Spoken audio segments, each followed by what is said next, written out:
Mes amis, bien le bonjour. Vidéo sur le monde du travail. Il y a un marqueur très intéressant quand vous abordez une compagnie pour savoir si c'est une compagnie qui est intéressante. Alors, bien sûr, c'est un marqueur parmi tant d'autres. C'est pas l'alpha et l'oméga, mais je vous le donne. Demandez aux gens, vous renseignez-vous, vous pouvez vous renseigner sur LinkedIn. Par exemple, vous allez avoir un entretien avec votre N+1, votre N+2, peu importe. Allez regarder sur leur LinkedIn. Alors attention, sur LinkedIn, j'aimerais vous dire un truc. Sur LinkedIn, on peut savoir qui a regardé notre profil. Ce n'est pas tous les comptes qui peuvent le faire, mais en payant un abonnement, on peut accéder à un détail de tout le monde. Donc, bon, c'est pas la fin du monde, vraiment. Si, dans un monde professionnel, si quelqu'un, on va le recevoir demain ou la semaine prochaine pour un entretien et il vient voir notre profil sur LinkedIn, on le prend pas mal, hein, mais j'aimerais juste vous dire, vous révéler que, attention, ils peuvent le voir. Regardez combien de temps ils sont dans l'entreprise. Donc vous regardez, est-ce que cette personne est là depuis 6 semaines ou est-ce que cette personne est là depuis 19 ans. Ça, c'est un élément important. Plus les gens restent dans l'entreprise, plus ça veut dire que celle-ci, c'est un endroit stable, qui offre des opportunités stables. C'est un endroit où c'est agréable de travailler parce que beaucoup de gens restent longtemps.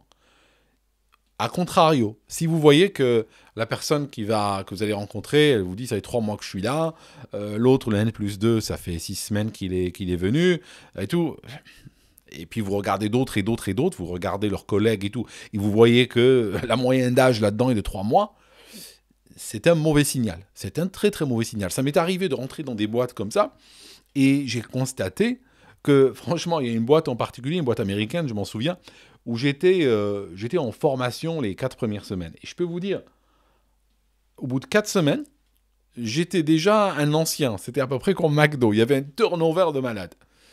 Pratiquement tous les 2-3 jours, quelqu'un partait. Et je peux vous dire même un truc drôle, c'est qu'au bout de 3 semaines, c'est le PDG de la compagnie, qui était d'ailleurs le fondateur de la compagnie, qui est parti, en prenant avec lui un tas de gens. Plein de gens qui étaient autour de lui sont partis également. Donc, pour vous dire, c'était une compagnie qui était extrêmement toxique, c'était une compagnie qui était instable, c'était une compagnie qui financièrement n'allait pas. Et elle avait une caractéristique qu'ont beaucoup de compagnies qui vont mal, qui sont sur le point un petit peu de tourner, hein, de basculer. C'était une compagnie qui voulait se faire racheter. Donc en fait, c'est une boîte qui cherchait obstinément à se faire racheter. Et quand une boîte veut se faire racheter, typiquement, c'est que ça ne va pas. C'est qu'ils sont sur le point de couler. Pour eux, c'est soit le rachat, soit la faillite. Les caisses sont vides. Vous n'avez pas envie de travailler dans une boîte qui a les caisses vides. La raison pourquoi, c'est que quand les caisses sont vides, eh bien, ils ont tendance à à écraser les gens de travail. Ça signifie que les gens, vous avez par exemple un département où ils ont besoin de 20 personnes, ils vont recruter 5.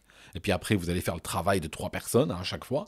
C'est des compagnies où il n'y a pas de moyens, c'est des compagnies où les outils sont pourris, sont anciens, où des fois, vous n'avez même pas du software, même pas des logiciels dignes de ce nom. Vous avez des logiciels gratuits, des logiciels craqués. Vous n'allez plus avoir de bonus, vous n'allez plus avoir de promotion, de progression, de tout ça. Donc, c'est franchement des compagnies, c'est-à-dire qu'on commence juste par une boîte où tout le monde est en train de partir, où les gens ne restent pas, où les gens partent en 6 semaines, en 3 mois, et après, on va imaginer une ambiance qui est à l'intérieur. Alors après, si on rentre et on voit cette ambiance-là, bon, c'est foutu, quoi. Pour vous dire, cette boîte, je suis resté 6 mois. Je suis resté 6 mois, et 6 mois, je commençais à être parmi les dinosaures de cette boîte-là. Ça signifie que j'ai vraiment poussé, mais au bout d'un moment, j'ai vu qu'il n'y avait pas moyen, quoi. Il fallait partir, et je suis parti également.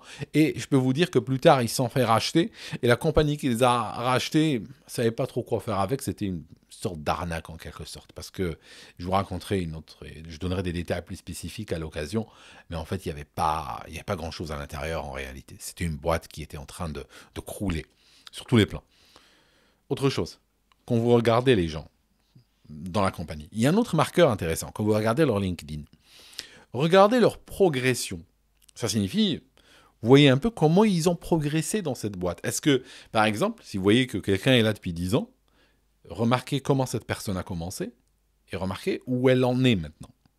Alors si vous voyez que le gars a commencé puis il est toujours au même endroit, puis vous cliquez encore un autre employé, il a commencé il y a 7 ans et toujours au même endroit, alors ça va vous dire que probablement, C'est une boîte stable. Bon, si vous êtes en train de glisser vers la retraite, why not, hein, pourquoi pas. Vous rentrez parce qu'il vous reste 3 ans, 4 ans avant la retraite, bon, allez-y, quoi. Ça vous permettra de surfer dessus, puis vous laisser glisser jusqu'à ce que le dernier salaire arrive, et puis après vous êtes retraité, ça c'est facile.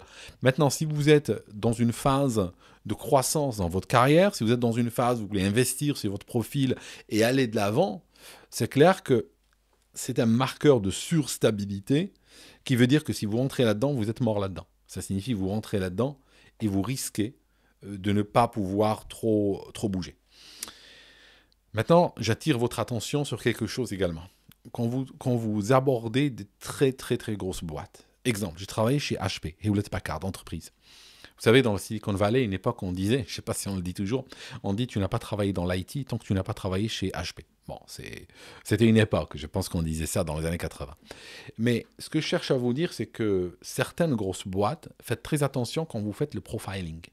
Parce que votre profiling risque de ne rien valoir. Je vais vous dire pourquoi. HP, comme plein d'autres boîtes similaires, grandissent par des rachats. Ils font des rachats littéralement, chaque semaine, ils rachètent une nouvelle boîte. Ok, c'est leur droit, ils rachètent de nouvelles boîtes et tout ça. Maintenant, quand vous arrivez chez eux, qu'est-ce que vous allez voir? Vous allez voir que c'est des silos, littéralement. Ça veut dire, imaginons que vous êtes chez une start-up qui marche bien. La start-up a été montée il y a 7-8 ans, elle marche très bien, elle a atteint une certaine maturité, elle a de la clientèle, des produits qui marchent et tout. Vous êtes là, au bout d'1 an, 2 ans, bam, vous entendez soudainement qu'on vient de se faire racheter. Que va-t-il se passer? Quand vous allez vous faire racheter par HP, par exemple, eh bien, il ne se passera pas grand-chose en réalité. Ils vont prendre la même boîte, la même hiérarchie, et puis la ramener chez eux. Donc vous allez déménager dans leurs locaux. Si vous aviez des ordinateurs de type Dell, ils vous donneront des ordinateurs HP, ils vous donneront un badge avec votre photo dessus, et puis c'est tout. Vous ferez le même travail, vous aurez le même manager, vous aurez le même tout. Donc si vous étiez par exemple dans une start-up pourrie, si vous étiez dans une start-up toxique, dans une start-up tordue, qui ne marche pas, où il y a le chien qui mange le chien, vous allez arriver chez HP et vous allez voir quoi? Exactement, vous êtes exactement au même endroit en fait. Ça signifie qu'entre vous et HP, il y aura la start-up dans laquelle vous travaillez qui continuera à exister à l'intérieur. Et en réalité, tout le monde est comme ça à l'intérieur. Ça signifie que vous allez voir que d'un département à l'autre, d'un étage à l'autre, d'un endroit, d'un open space à l'autre, si vous abordez les gens à la machine à café, vous leur demandez d'où ils viennent, ah oui, moi j'ai été dans telle boîte, on a été racheté il y a 6 mois, on a été racheté il y a 2 ans, on a été racheté il y a 3 ans. Et en réalité, ce qu'ils peuvent vous raconter sur comment est la vie à l'intérieur d'HP ne vaut pas grand-chose. Pourquoi? Parce qu'ils vous raconteront ce qui se passera dans leur département. L'entreprise en tant que telle n'a pas vraiment de culture spécifique à elle. C'est chaque coin, nous on avait un manager complètement pourri, on a eu le même manager complètement pourri, qui avait de mauvaises pratiques, qui avait de mauvaises attitudes, de mauvaises habitudes, de mauvaises décisions avant le rachat, il a gardé la même chose après. Donc finalement, ça n'a rien changé. D'accord? Donc faites très attention à ça. Quand vous profilez, vous allez sur Glassdoor par exemple, et vous profilez de très grosses boîtes, pensez bien que le goût de la boîte, le goût de ce travail, ou l'ambiance de ce travail-là, ne sera pas le même d'un endroit à l'autre dans la boîte. Donc faites très attention aux aux commentaires que vous êtes en train de lire, parce qu'ils peuvent s'appliquer à vous, comme ils peuvent ne pas du tout s'appliquer. Voilà mes amis, c'était juste une petite vidéo, vous donner quelques indications, des choses à chercher. Notre but c'est bien sûr éviter les boîtes toxiques parce que voilà, on veut aller travailler quelque part, gagner sa vie, rentrer chez soi, on veut être en bonne santé.